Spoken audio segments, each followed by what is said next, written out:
Welcome to Manage to Engage, the podcast from clearandopen.com. Dedicated to the evolution of you, because businesses grow when people do. Serving leaders, managers, and people who will be, helping you reach excellence in your work and achieve your personal goals at the same time. Sign up for the free course at clearandopen.com. It's really, I think, useful to appreciate how curious we are as infants, because what it means is it's the natural state of a human being. And this is incredibly significant, because what it says is that curiosity is not something that you do. It's something that you are. Hi, it's Joseph, and thanks for tuning in to Manage to Engage, the podcast from clearandopen.com. Last week, we began a conversation about curiosity, real listening, and asking questions. And we established that good managers don't just look at the content of the questions they're asked. Good managers also consider the context in which a question is asked. This is an expression of real curiosity, and in this episode, we're going to look at how people express both fear and curiosity in their lives. And, critically, how that expression relates to the ways in which they engage with life. Or don't, as the case often is. This conversation is an excerpt from the final session of the Clear Thinking course. If you want to take the extra time at home you have these days as an opportunity to start living more intentionally, more intelligently, more curiously, you can find the full 11-week coaching seminar at courses.clearandopen.com. I offer weekly member webcasts, online courses, and mentorship at clearandopen.com because it's my truth that with the right tools, anyone can eliminate the people, money, and time problems holding them back in business. And I share parts of these webcasts and courses on this show because I want to help you too. If you're enjoying the show and learning from it, I'd love your feedback. If you're listening to the show on an Apple device, all you have to do is open the podcast app, view the full description of this episode, and click the link to leave a rating and review for the show. Thanks so much for listening. Let's start the show.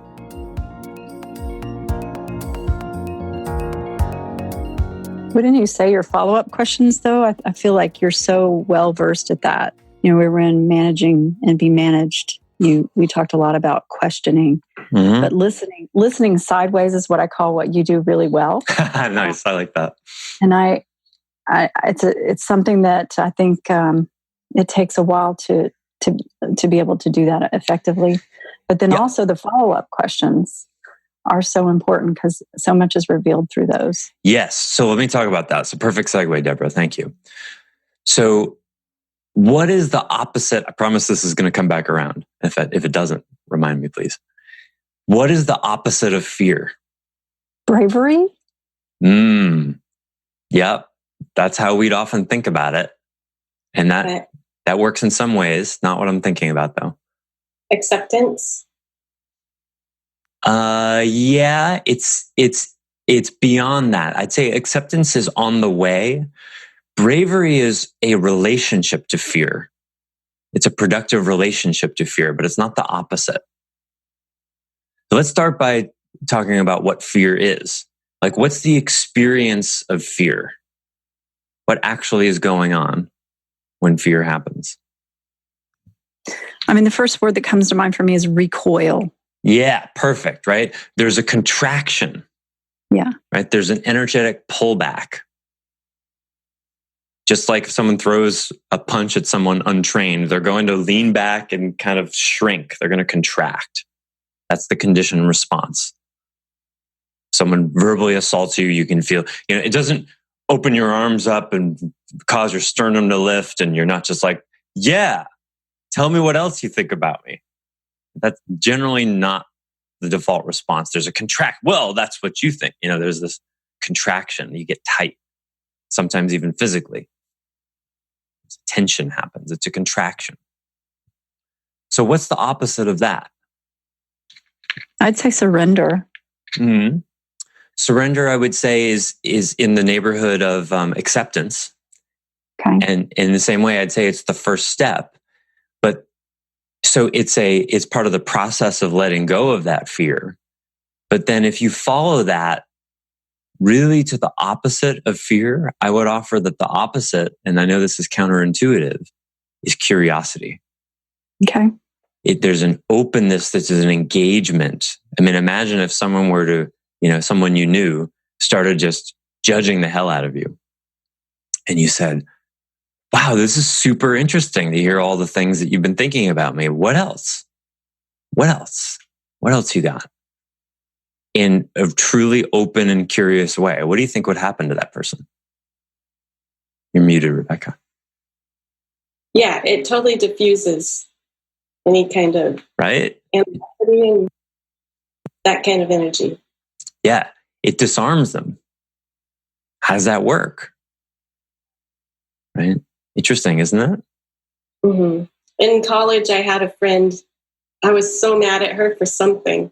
I don't even know. In the first couple sentences in, she had that kind of presence, and it completely diffused it. Yep. It took it away. Yeah. I can't explain it. And she does that to this day now with corporations. Yes, obviously. When they're in their hot spot. And she goes in and she just grounds it. Yeah. It's difficult to explain how that works. But we know that it does because we've all done it. We all know the difference between when there's an openness and uncontraction. Uncontraction is not even enough because it's active. So acceptance is not enough to say it's the opposite of fear because it's neutral. It's certainly better. But there's fear, and then, that's like reverse contraction. And then neutral is surrender or acceptance. And then the next level is actually active engagement. Oh, really? Tell me more. What's going on here? It's almost like you're going side by side, shoulder to shoulder with the person. Yeah. You join them. And in a lot of martial arts, Aikido, Tai Chi, Pakwa, Xingyi, there's a lot of martial arts, the more circular arts rather than the linear ones. It's said, the common vernacular is, well, you use their energy against them. This is not really accurate. What you do is you get off of the line of attack, you get out of the way, and you join with the energy in exactly the direction it's going. In Aikido, it very often is literally shoulder to shoulder. It's a linear attack, a straight punch, say. You move to a place where you're right next to them, physically shoulder to shoulder, and you actually look in the same direction as they are. And then you go with. And what you're doing is you're going to take their energy to its logical conclusion with curiosity, with engagement. Oh, you're wanting to go here, that way? Yeah, let's check that out together. I'm not going to be standing where your fist is going, but I'm going to be with you. Let's see where that takes us. And you go with. And when you get good at it, it's effortless. Now, it ends up that they end up falling on the ground. But that's not because you had an intention of using their energy against them. That's not the intention. The intention is to join so completely with them that they're disarmed. And so in the same way, when you get curious and open with someone who's verbally assaulting you, when you do that physically, when you express that physically by joining with the energy of where they're going, they get disarmed. Because you as the target disappear. It's quite magical. Oh, good. I see you do that. Yeah. Not in the Aikido thing, but when you're talking with people here in the webcast. Well, that is Aikido, not the physical kind.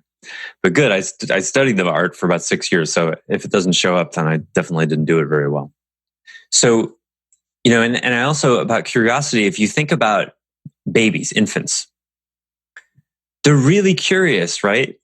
That's why you've got to move all your cleaning chemicals and lock the cabinets and stuff, because they will get into absolutely everything, right? They don't just choose some things to put in their mouth. Everything goes in their mouth. No exceptions. It's quite remarkable, isn't it? They do not discern. It's pure, total curiosity, because the mouth is for infants. That's like the best way they know how to encounter something. They don't have a mind yet. They can't really look at stuff and be like, oh, look, that's a blue cube. No, they've got to put it in their mouth to encounter it. And they will put absolutely everything they can get their hands on in their mouth. So much so that when you have an infant, you've got to, be eternally vigilant, right? There can be no pins, no coins, no buttons. There can be nothing around because it's going to go in their mouth. Do you realize what kind of radical curiosity that is? Yeah, including the dog's tongue. Right. You've never met an adult that curious, right? Well, you see them on YouTube. Well, there will be instances where they do that. But imagine an adult who is so curious about their surroundings that they're engaging with it like that. Now, what would happen? And not necessarily putting it in your mouth, but like just checking everything out. It's similar to like, cats are, of course, famous for their curiosity. And if you change something in a room, like move furniture around or, put a box in it or something, and there's this feeling that the cat has, you can feel it. There's like, well, something's different here. It's this really specific. They're like, I got to check it out. And first they're very still, like, well, okay, what is that?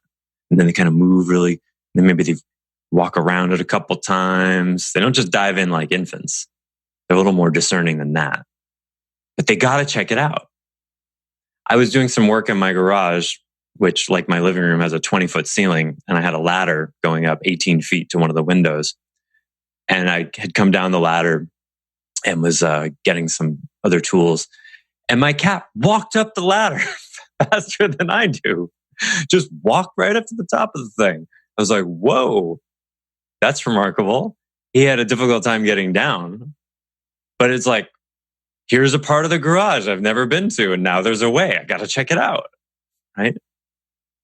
Had to go there. Joseph, we lost our cat for a few weeks because we didn't realize when we went into the attic, she went up there when we weren't looking. Mm-hmm. The meows. Yeah. Yeah, it's really interesting. It's so funny. I've lived here for 2 years, and there's this little crawl space behind my bedroom under the roof line. And I put like suitcases and stuff in there. And one time the cats discovered it because I'm not usually, I only have the door off for like, a couple of minutes. And so one time I had the door, it's this little door that just fits in the frame, and I had it off, and the cats came in and they were like, what? You could feel it. There was like, a new part of the house we've never discovered. And they went in there and just disappeared. I didn't even know where they went. And, I'm sure they were enjoying themselves. And, like 20 minutes later, they emerged. I left the door off until they came out. And then like a month later, I was in there with a flashlight because I was using a little deeper than I usually do. And I happened to shine the flashlight off to the left, and I saw where I expected there to be a wall, there wasn't. I was like, what? And I discovered that what I thought was an expanse of like 15 feet along one of the walls of the bedroom actually made a 90-degree left turn, went another 15 feet, and then made another left turn and went another 15 feet. The passageway, which you can crawl through, was 3 times bigger than I'd realized. Cat figured that out on the first try. For me, it took me 2 years. That's curiosity. They will not rest until they've checked absolutely every part of it out. And that's why the cats knew that part of my house better than I did. They know under the house better than I do too, right? They just go everywhere. That's curiosity. So it's really, I think, useful to appreciate how curious we are as infants. Because what it means is it's the natural state of a human being. And this is incredibly significant. Because what it says is that curiosity is not something that you do. It's something that you are.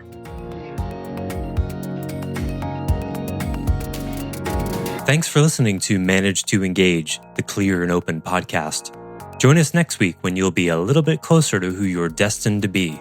Until then, know that Clear and Open is dedicated to the evolution of you, because businesses grow when people do. If you want to help the show grow, I'd appreciate you leaving a rating and review on iTunes. All you have to do is open the Apple Podcasts app, view the full description of the episode, and click the link to leave a rating and review. Or you can go to clearandopen.com/review and it will bring you to the right place. If you're looking for more support on your journey, head over to clearandopen.com for even more tools, articles, and free resources. Thanks so much for listening.